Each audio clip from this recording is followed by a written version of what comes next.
So, does HR need to be disrupted? Should you be more disruptive? And what does that even look like anyway?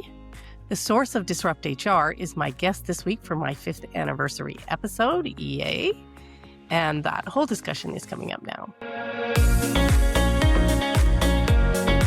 Hi there, I'm Andrea Adams, and this is the HR Hub. On this show, we talk about all kinds of things related to HR.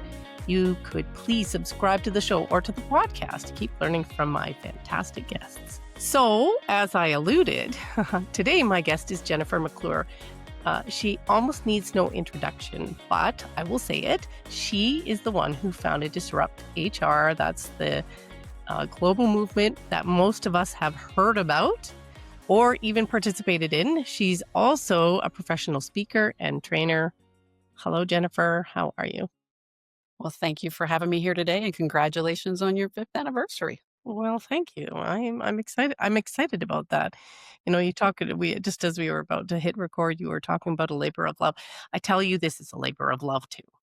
Yes, I understand that. Yeah. So I do want to talk though, just focus all about disruption and disruption in HR and why you think we need HR or why you even founded the Disrupt HR movement. Mhm. So why do we need disruption in HR? Do you think we get into a rut too easily?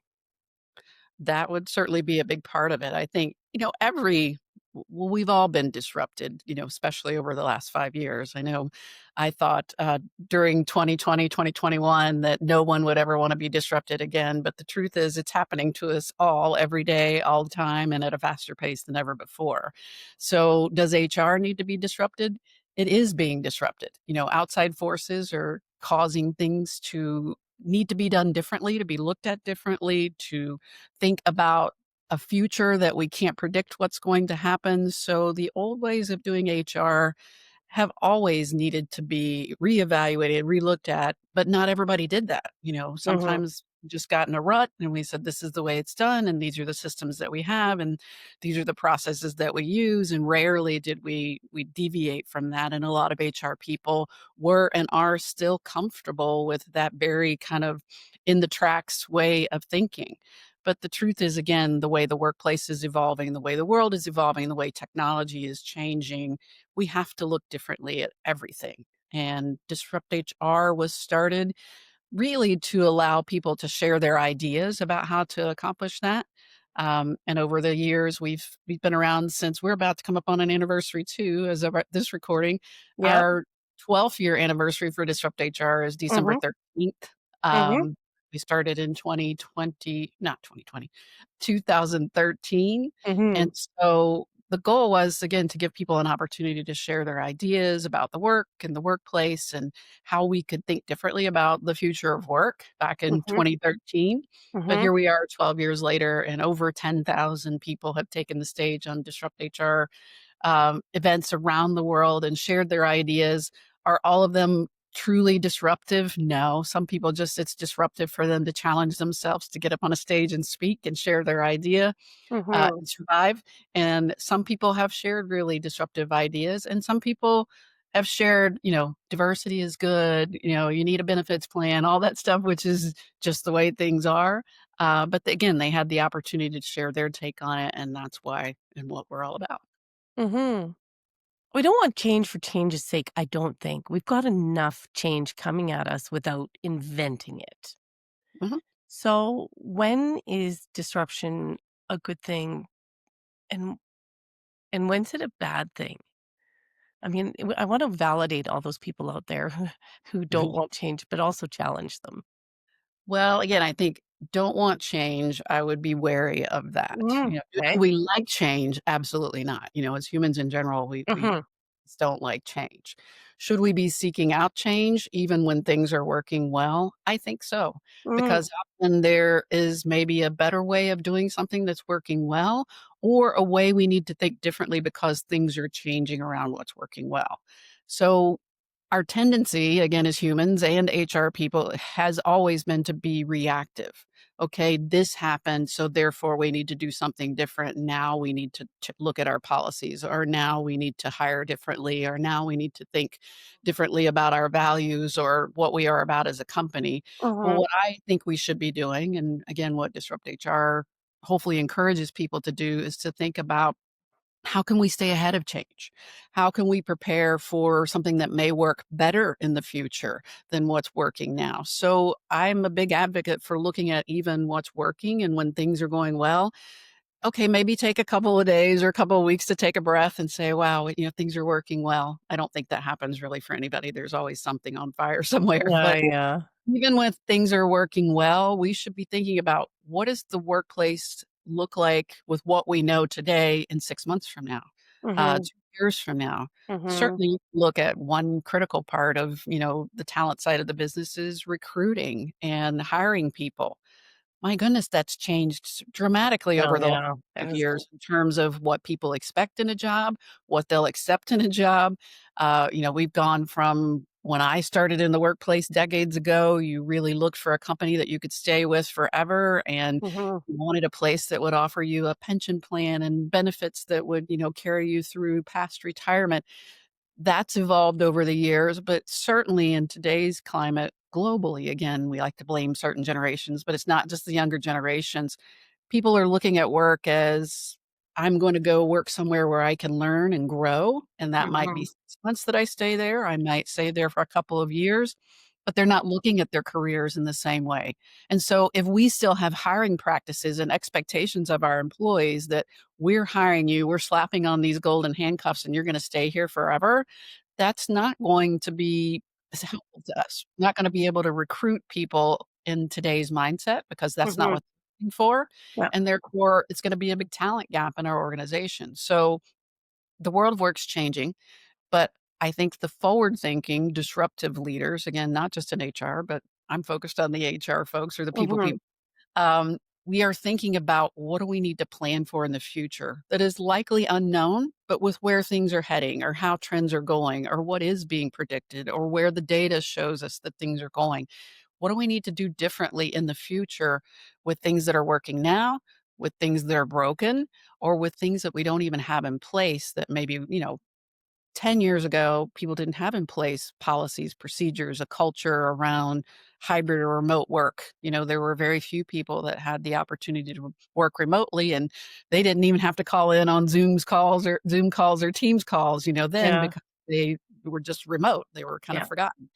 But here we are 10 years later, or even 5 years later, and if you don't have at least a policy or thoughts about how to have potentially some people working remotely or hybrid in your organization, again, depending on your industry, maybe there are still places. I just talked with someone today, that, they work at a zoo. Okay, so the employees have to come in and take care of the Yeah, animals. It's yeah. probably hard to do most of the jobs at the zoo remotely, but administratively, can some people work remotely at the zoo? That's something, again, we didn't think about 10 years ago, that we've all had to evolve and change over the last, particularly 5 years. But Mhm. be like, it's hard to say 5 years now in the future, because I don't think any of us can fathom, people that are Yeah, doing your 10-year plans, good luck with yeah. that. Uh, but really, a year in 2026, what's gonna be different? In 2027, what's gonna be different? We should be planning for that. I have to ask, any thoughts about what's gonna be different in 2026?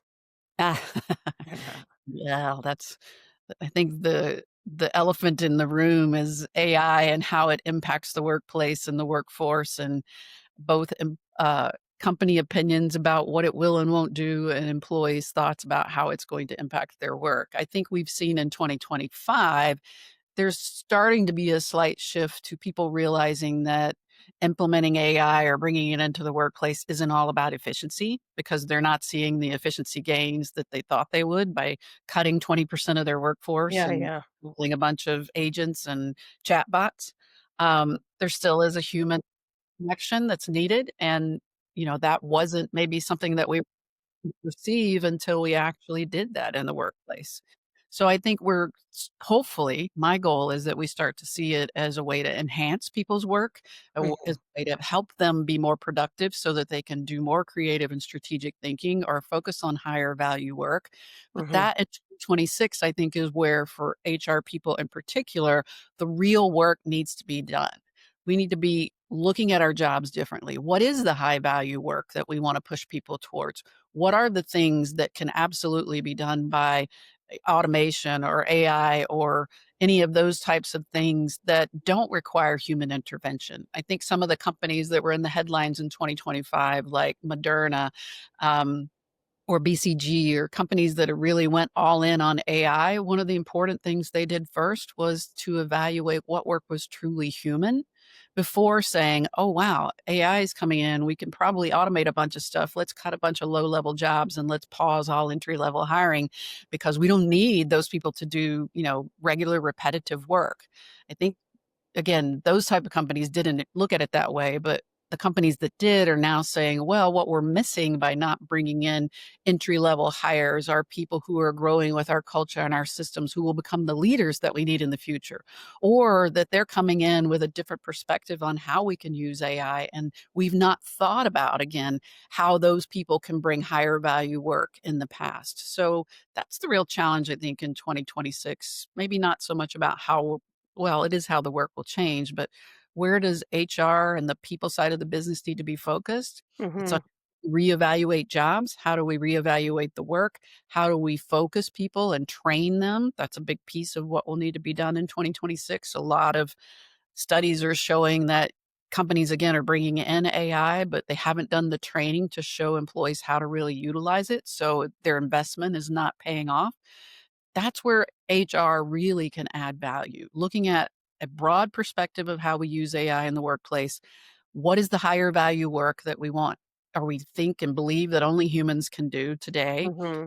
How do we prepare and train people to do that higher value work while also preparing and training them for how they can implement AI in their own jobs to do some things more efficiently that they don't have to do as a human? So I've watched a few videos, and you don't actually come across as an agitator or a subversive person. You seem actually quite respectful. So what kind of mindset do you think we need in approaching disruption? I love that question and the way you framed it because that's how I see myself too.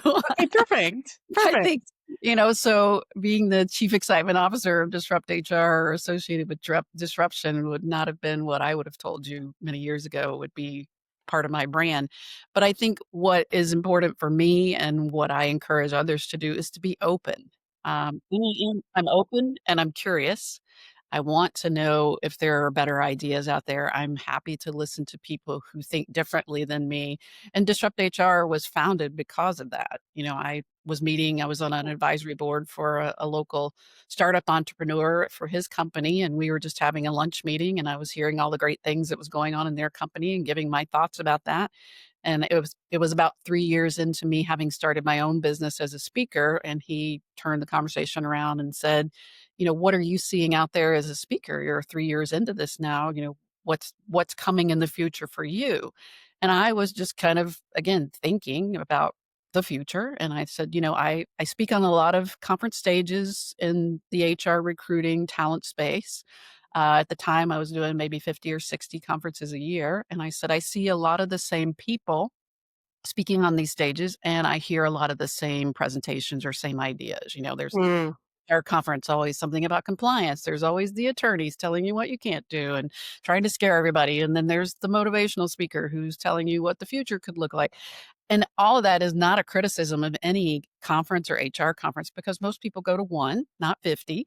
And conference organizers do need reliable speakers and topics yeah, that people want to yeah. hear. So I wasn't looking at that as, well, that's wrong and it needs to be different. What I felt like was there was something that could be expanded on.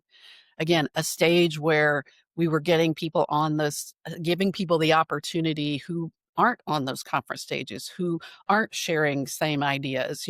I wanted to hear topics like in the beginning, maybe it's more common now, but I know in the beginning I was very proud to see that at Disrupt HR events, we were having people come up and talk about LGBTQ issues or the Me Mm. Too movement, or, again, thinking about leadership differently. One of my favorite presentations in the early days, I believe it was in Toronto, and the topic was why you should play favorites as a leader.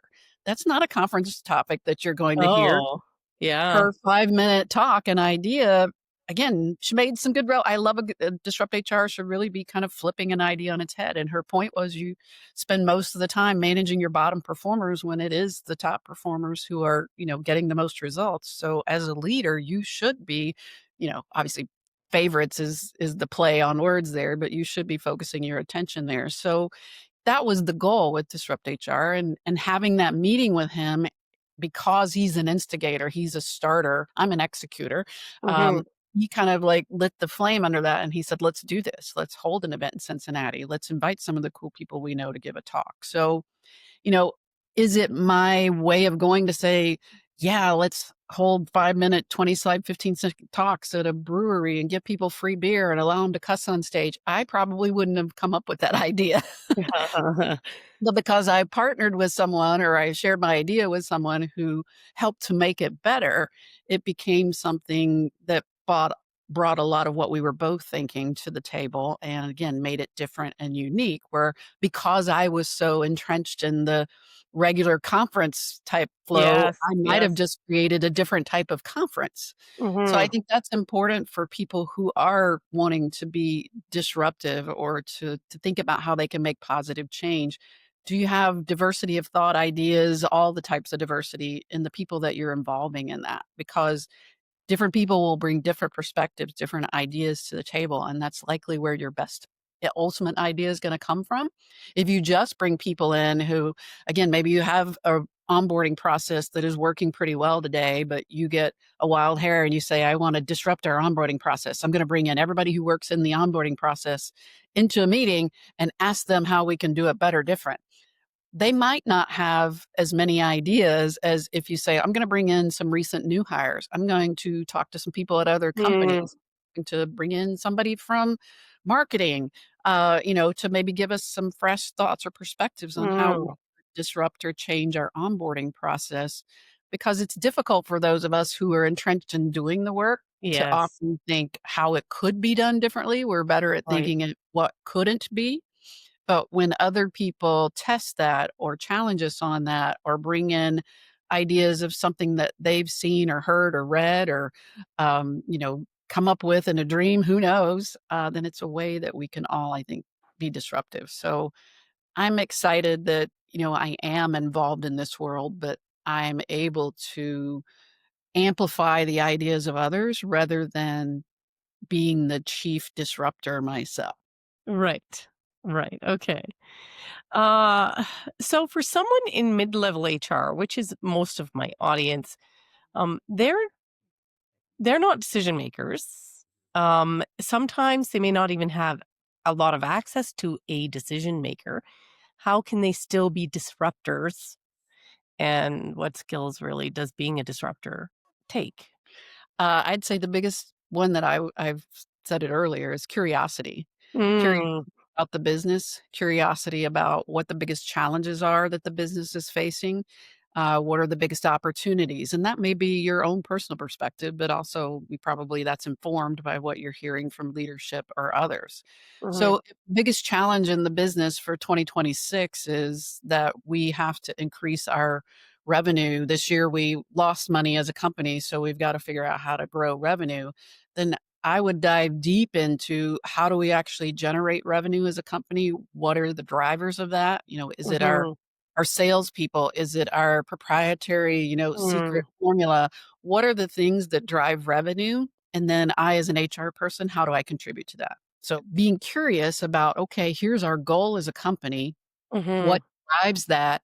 What do I need to understand about what drives that? And then how does HR help enable that? You hear the phrase all the time, like, talent strategy should drive business strategy or aligning talent strategy with business strategy. And we say that and it sounds good and it is good, but not a lot of people or not enough leaders in HR actually know what that means. And what that mhm, means is a complete in-depth understanding of what the business strategy is, what are the mhm. and opportunities that are associated with that, and then Mhm. HR diving in head first into how do we enable that? How do we attack the Mhm. problems from a people perspective? How do we overcome the challenges and opportunities? How do we take advantage of opportunities? And again, training, productivity, tools and resources, hiring the right people, retention of the right people. All of those are things that are gonna drive that, and all of those are things that HR should be taking a lead in.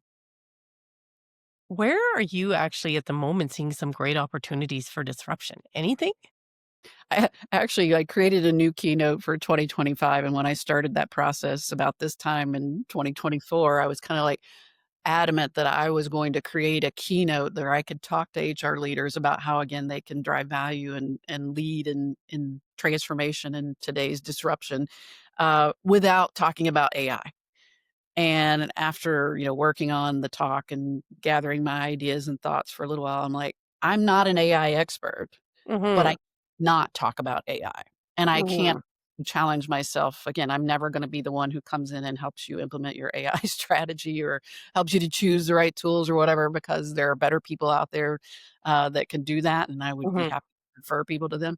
But what I want is both myself and, again, HR leaders to really have an in-depth understanding of back to what I said earlier, how do we have AI implementation in our workplace enable and empower our people and enhance the work that they do, rather than approaching it from an efficiency gain or a cost reduction or a headcount reduction? I mean, that's Mhm. long case in the business world. If the business needs to cut costs, the first thing we do is we cut training, we cut recruiting, and then we cut hiring, and then we start laying people off.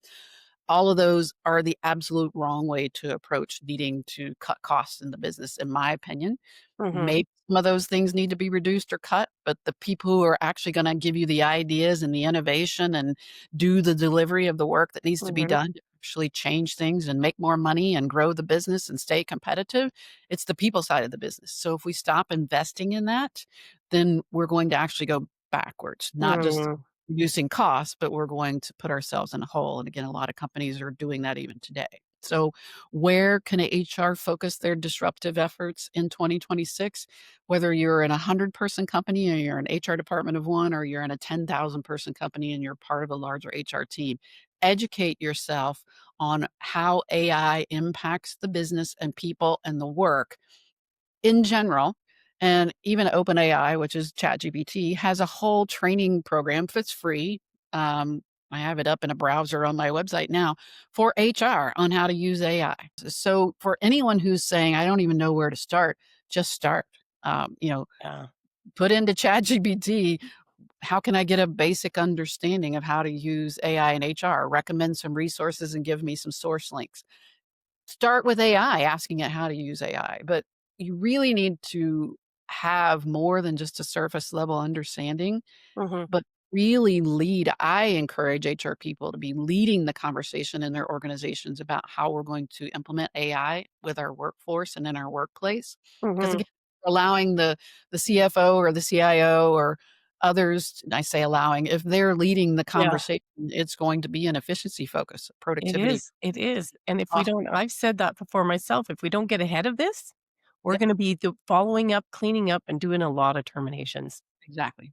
And or following up, cleaning up being again, 2025 has proven to a lot of companies that they're not seeing the efficiency and productivity gains just by turning on a chatbot.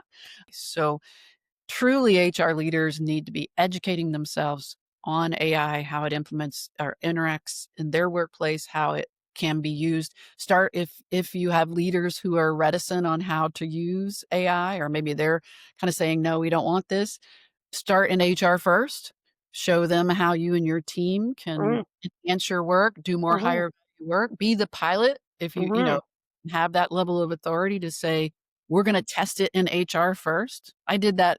I was a fractional executive, and for a company for about a year, many years ago when I don't remember the name of the software tool, but it was something that companies were using for more like an internal chat function, and again, it's hard for Mhm. us to think, now with everybody having Teams and Right. Slack, but back in the day, you didn't have the ability to really instant message people, but there were tools that were coming in to do that, and so in this company where I was working as an interim exec CHRO, I said, I want to try this because we had like 20 offices in 23 states in the US, and it was a really distributed workforce. And one of the challenges that when I kind of went out on a listening tour was that we didn't have one message coming out from headquarters, that it was a message that was to the VP that was then delivered to the district manager delivered then to the group, so it was getting watered down. And so I was looking at this tool as a way for us to be able to share one message and communicate better with all employees. And immediately the CIO shut me down and said, absolutely not. And so I went a little rogue. And again, I don't necessarily say everybody should do that, but I was a consultant, so you can let me go.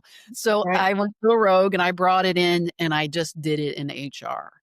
And we tried it for a little while, and then I went to the sales team because, again, you have to look at who are some of the biggest influencers in your organization. Well, it was a heavily sales-driven organization. I went to the sales team and I said, "This is how it's working for us in HR. It's really helping. Would you like to pilot it on your team?" And he said, "Sure." And so once that started happening, obviously the CIO got wind of it, and he came to see me, and he's like, "This is not what you should be doing." And I said, can you help? This is working. How can you help me do something similar? And he actually came back later and it was a Google Suite company. And he's like, Google actually has within the product that we already own the ability to do this. So but we proved success in HR first. And then Mhm. we went to an organization that was influential and said, we've proven success. Do you want to try it? They started seeing results and that prompted action where before the answer was just no. Uh, so if there's a way, and again, you don't always have to go rogue, if you can get permission to do a pilot or to try something that is new that maybe people are nervous about, there are ways to do these things by starting small and proving results or testing results. And maybe something doesn't work and we have to back up and try again. But if we're just sitting still and being idle and doing nothing, um, then again, we're gonna be in reactive mode when things are broken or when someone comes to us and says, "I bought," the CIO says, "I bought, ChatGPT Enterprise for the organization, and I as a result of spending X million dollars on that, we're gonna have to cut 20% headcount." And you're like, "What what?" Yeah, yeah, yeah. What did you think about, how what impacts that would have on our brand, on our culture, on, the fact that we don't have a lot of low performers in the organization, we'd be letting go some high performers, if you're on the back end of that discussion, you're not only playing cleanup, you're probably not gonna be successful in heading off the inevitable. So be on the forefront, be in the room, ask, invite yourself, ask, hey, we have an AI implementation team that's meeting, and I'd love to be a part of that, mid-level HR person who doesn't report, isn't on the executive team. Invite yourself. Be the person who asks questions. Have not only the perspective of the employee side of the business, but have a business perspective. So don't just Mhm. go in and say, "Oh no, we can't do that because that's illegal or that's against the rules." Or what you need to be saying is, if we did this, would this increase revenue? Would this improve productivity? When you have business focused questions, in addition to your HR Mhm. focused, which is again where you should be representing that side of the business, Mhm. they're gonna be more likely to listen to you and want you in the room. I've been in that position myself in the past and thankfully had a good boss who mentored me and said, Jennifer, nobody wants you in those rooms because you're always the one telling them no.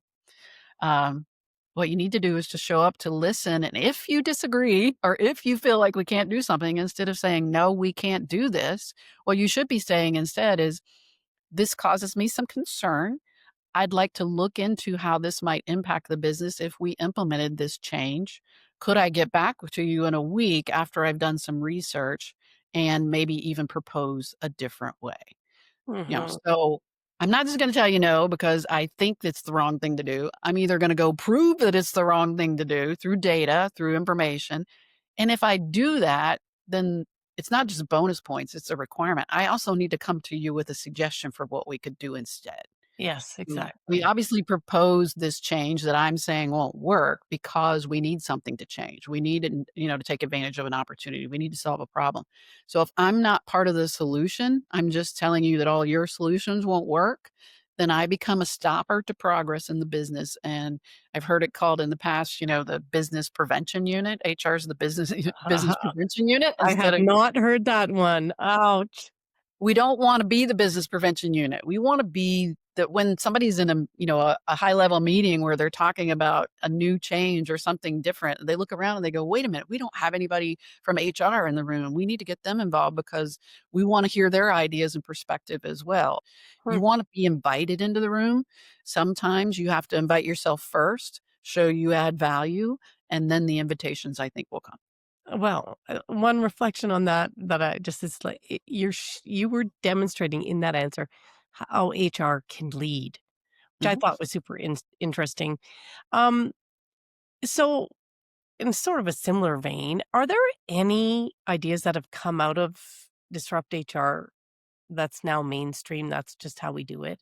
Boy, I wish, uh, it was more than just a labor of love where I'd actually categorized results, etcetera. I'm sure there have. I mean, I have, a few regrets with Disrupt HR. One is that I haven't captured stories over the years that either people Mm, personally or that every day LinkedIn, for all the things that LinkedIn has challenges with their algorithm, it knows that I like Disrupt HR, so it shows me yeah, all yeah, yeah, kinds of posts from people who have spoken at an event recently or who have attended an event, and I read their stories, and someone reminded me just last week, they're like, "It's your biggest regret that you haven't done it, so why don't you start doing it?" I'm like, that's why I need other people to call me on the carpet." Have I still started doing it? No. But do I read posts where people say, "I heard this great idea on the Disrupt HR stage last week, and I'm gonna take it back to my organization." One of the stories I share is I always say, "I love a good bad Disrupt HR speaker. I don't need you to be a polished professional speaker." I love speakers who, again, they're not polished as speakers, but they had an idea that they were passionate enough that they challenged themselves to do that 5-minute, 20 slide, 15-second auto advance format. And in one of the events that we had here in Cincinnati, which I still co-organize where we started, many years ago, we had one of those good, bad, disrupt HR speakers. He brought, his talk on paper written down.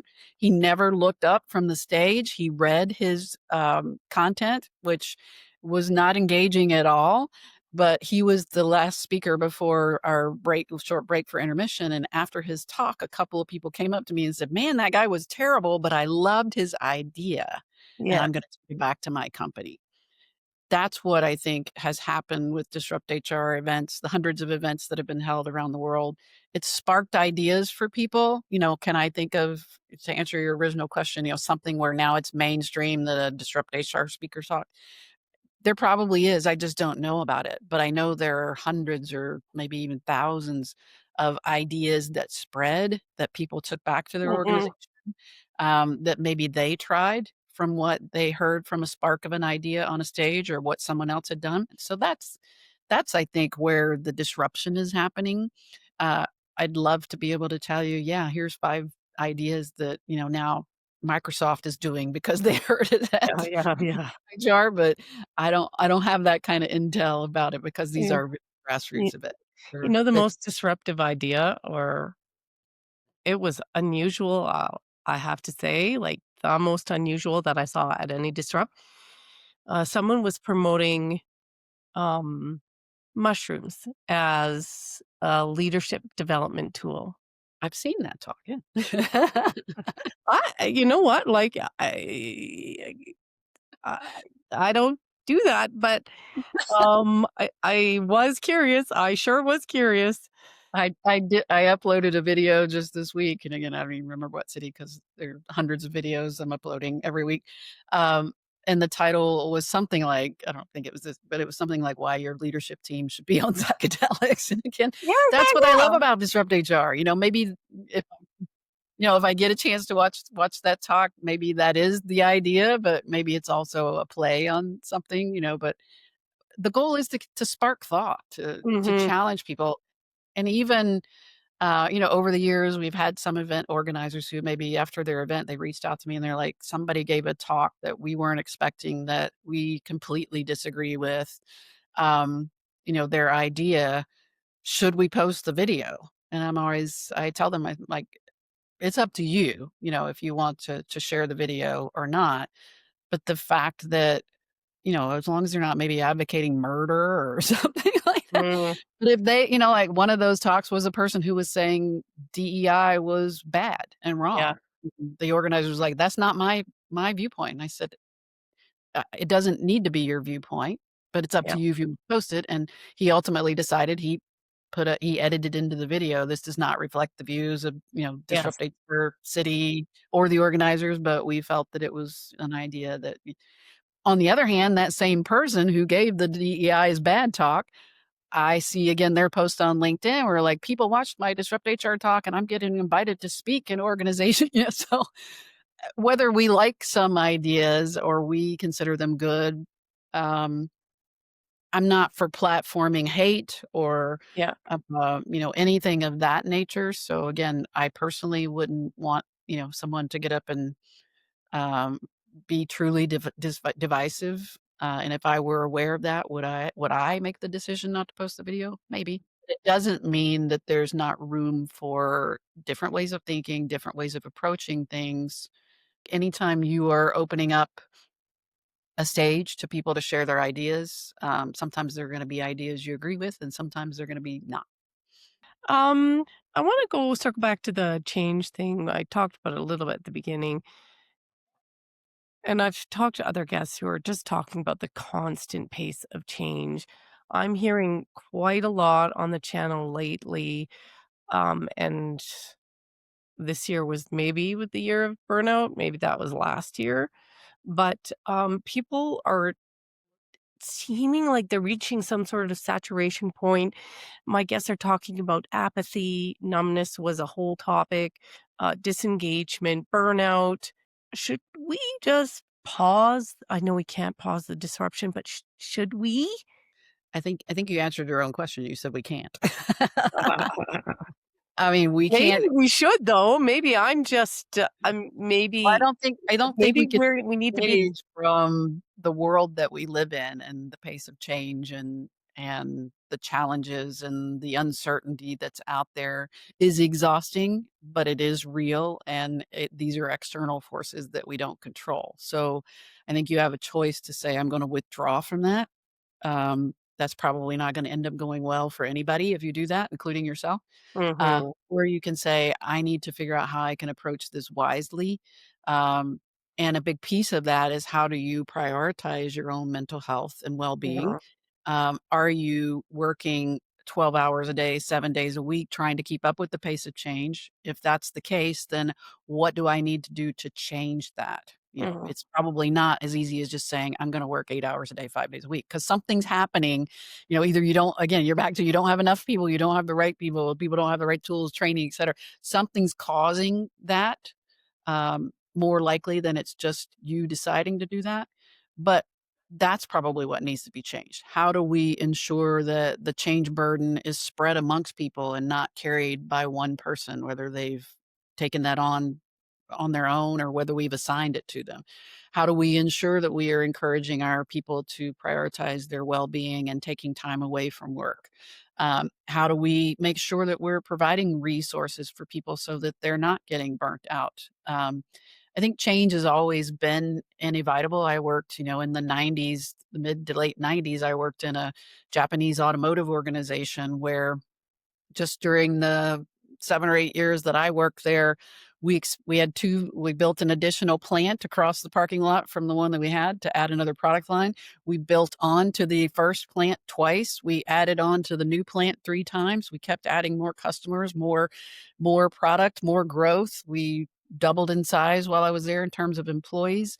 And I remember one day in one of our leadership team meetings, our purchasing director saying, "I'm tired of new customers." You know, I need a break. Okay, well, again, is the decision to say as an organization, we with no new customers? Ne Probably not, because that adds economic viability for our employees, for our community, for our customers get value Mhm. from the products that we create, et Mhm. cetera. What we need to think about is what is the burden that's being placed on the purchasing team or the purchasing director that she would feel that way. If change is inevitable and growth is going to continue, and that's actually our goal, do we have her team structured correctly? Do the systems support all the work that they need to do? Are they having to work harder because they don't have the right tools or resources? Again, that's where HR should get curious. Okay, we're going to continue growing, Susan. So Right. What the real challenge is what are we not doing to support you and your team in this growth effort so that it's Yeah. not seen as a negative by you or your team, or it's not felt that way, because we don't want to burn you out. You're valuable and we want you to be fully engaged and to keep you here. And if we continue at this pace, clearly you're either going to burnt out and have health challenges that will prevent you from working, or you're going to go somewhere else thinking that it's going to be better when it may or may not be. Um, but growth is theoretically good, or, good sustained Yeah, growth yeah, is, yeah. but sustained in the sense that we think about how to properly resource it, support it. And if one of our values as an organization or as leadership is that we want people to be engaged and excited and not burnt out and have some sort of balance in their lives, are we modeling that ourselves? Are we putting processes in place so that people can do that? So there are a lot of things we can do, I think, as leaders and individuals to address some of the burnout and fatigue and numbness to your feedback. And we're not doing that. Instead, we're just saying change is inevitable and I'm so tired of this and how do I get off the train, Mhm. rather than thinking about how do I actually put systems, processes, resources, other people to support in Mhm. place so that change doesn't feel so overwhelming, because it's gonna continue. It surely is. It surely is. All right. We're getting to the end of this. Where can someone find you? And what resources do you suggest that you think would help other people, my audience, become more effective disruptors? Sure. You can find all things about me at jennifermcclure.net. Mhm. If you go there, I do have a newsletter that you can sign up for, where I try Mhm. to share at least one section of my newsletter every 2 weeks is three resources that I've found interesting. Okay. So share Okay. things like an AI training for HR leaders, Right. or a survey or a study or a training program that I've taken or maybe found helpful. So I try to make my community aware of those, and I share those Okay. on LinkedIn as well. So if you want to connect with me on LinkedIn, if you put in Jennifer McClure, I hope I come up first. But if I I bet you don't, do. I I'm imagine you Jennifer do. McClure, CEO of Unbridled Talent and Chief Excitement Officer at Disrupt HR. You can also find all things about Disrupt HR at disrupthr.co, not .com, .co. And you there can find, maybe your city is holding Disrupt HR events and you weren't aware, or maybe it's not, and you should be the person that brings it to your city. Or if you want to speak at an event, a lot of the cities accept applications for speaking on our website, or at least you can find out when their event is and reach out to the organizers to inquire about speaking opportunities. Okay. All right. I will put links to all that in the show notes. Thank you so much for being my fifth anniversary guest. Yes, I'm honored to be here. And again, congratulations. 5 years is a long time to do anything. So Yeah. congrats to you. Week after week after week. Okay. Well, thanks, Jennifer. I love that. I especially like the way a number of times you brought in examples or just the way you phrased it, even of how HR can be leaders. And I think that's so valuable. If you out there took something else away from this discussion, please share in the comments. She briefly actually, she talked a lot about business strategy, and I did a pretty interesting episode on strategy recently. A link to that is right here. Thanks for watching out there. We will see you next time.